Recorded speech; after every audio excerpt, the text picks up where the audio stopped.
Man, I remember when I put myself in the psych ward for 3 days. I wanted to kill Antoine Mason.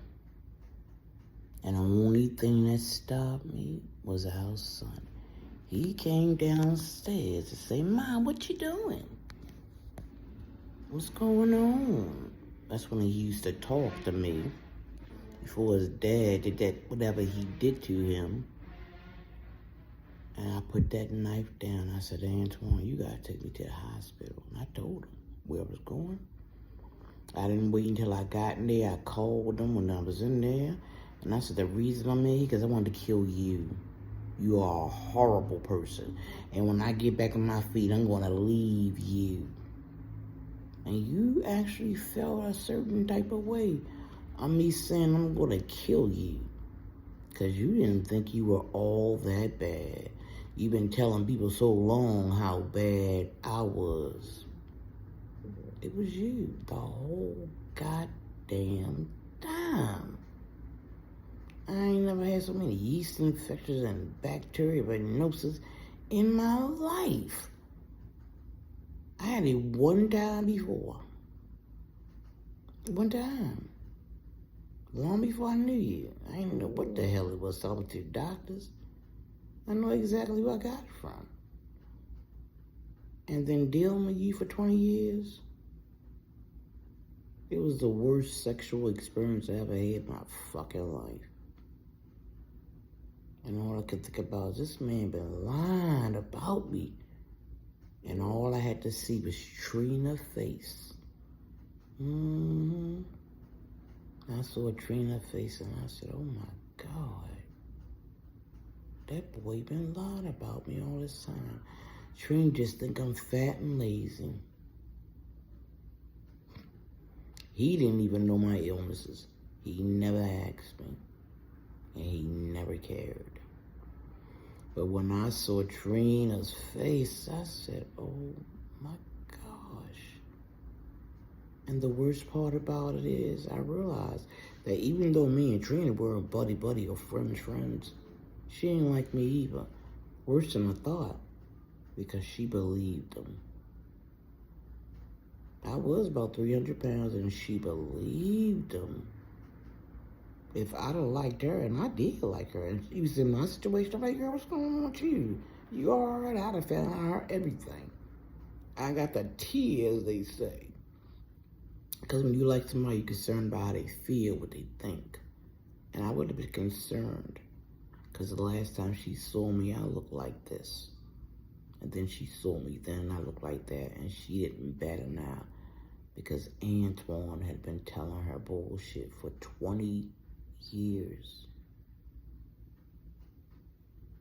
And she believed. And I don't know why that hurt, but it did. I'm like, damn, I don't know this bitch either, yet she believed them. I was like, oh my gosh. I ain't never have a friend in this motherfucking world. Never. I ain't never had love and support. Never.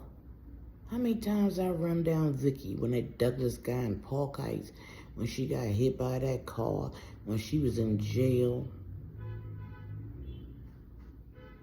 Me or my mama.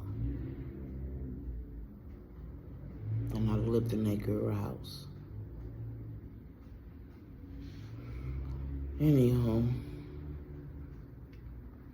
how many times I feed you, Pat? How many times I feed you, Sean and Angelo? Who you think helped pay with them that money on Benlow? Me. Sean was going to what? He was going to Job Corps. He keep telling we would read later. We up. We never spent no time together, boy. None. I was in your room on Benlow. Where the hell were you? Job Corps.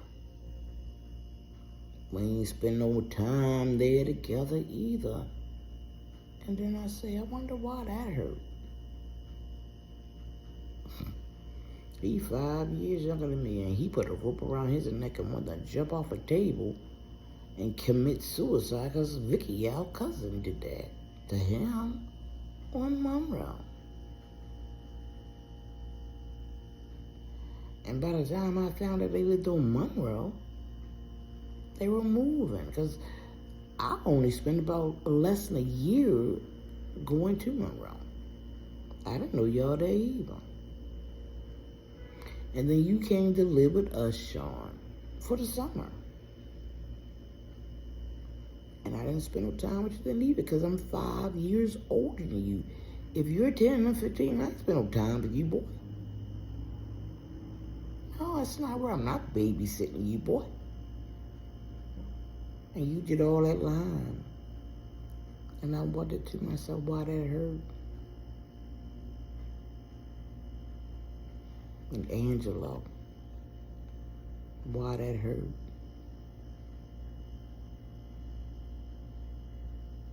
And Jerry, why does it still hurt? And all I could think about is what one dude for 20 years.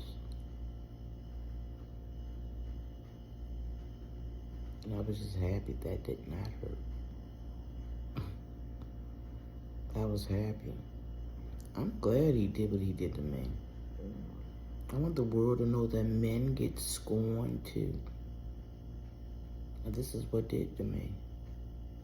I would have walked away, but no, he had to get paid and pay people to sexually harass me and sexually assault me.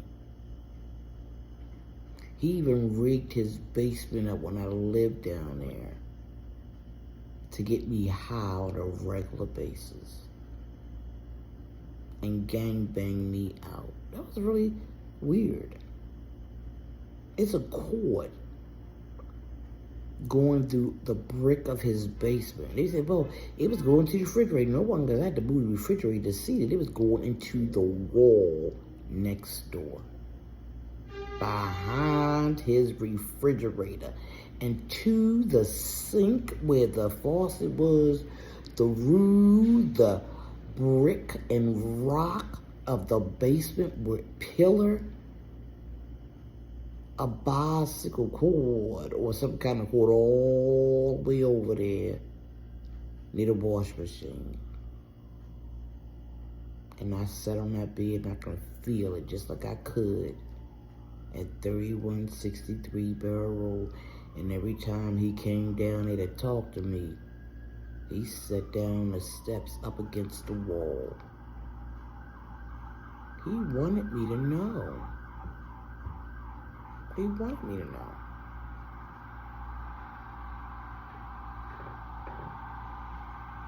I'm glad, because I don't ever have to see him again. I hope I see him in court, behind bars. I don't know. When they bringing him out in the stretcher after they bust his ass so wide open, I don't know. But he deserved every hateful thought I can get. And I'm going to tell you this one more time. You cannot define my pain. And you will not have an opinion about it that means anything to me. I don't want to hear nobody say, but I wouldn't have said that, so what? I'm not you. We ain't the same. I didn't deserve it.